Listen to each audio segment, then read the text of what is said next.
ফিলিস্তিনি পতাকা হাতে ফ্রি প্যালেস্টাইন স্লোগান দিয়ে লন্ডনের এলিজাবেথ টাওয়ারে চড়েন এক বিক্ষোভকারী। শনিবার গাজাবাসীর সমর্থনে লন্ডনের ওয়েস্টমিনিস্টারে জড়ো হন বেশ কিছু বিক্ষোভকারী। তখনই 93 মিটার উঁচু বিগ ব্যানে চড়তে শুরু করেন এই ব্যক্তি।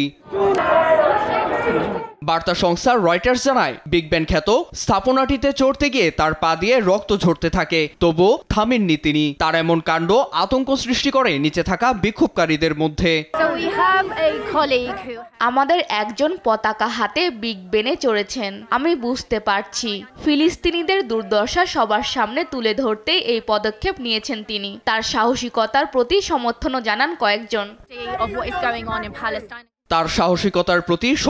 জানান কয়েকজন। খবর পেয়ে কিছুক্ষণের মধ্যেই ছুটে যায় আইন শৃঙ্খলা রক্ষাকারী বাহিনী। দ্রুত উদ্ধার সরঞ্জাম নিয়ে হাজির হয় দমকল বাহিনীও। এছাড়া পরিস্থিতি সামাল দিতে এলাকা নিয়ন্ত্রণে নেন তারা। বন্ধ করেন ওয়েস্টমিনিস্টারে প্রবেশের রাস্তা। দমকল বাহিনীর সহায়তায় এক বিশেষজ্ঞের সঙ্গে 16 ঘন্টা আলোচনা হয় তার। অবশেষে নিচে নেমে এলে তাকে আটক করা হয়। মূলত গাজা উপত্যকায় দখলদার ইসরায়েলি আগ্রাসন ও ত্রাণ আটকে উপত্যকাকে দুর্ভিক্ষের মুখে ঠেলে দেওয়ার প্রতিবাদে বিক্ষোভে নামেন প্রতিবাদকারীরা।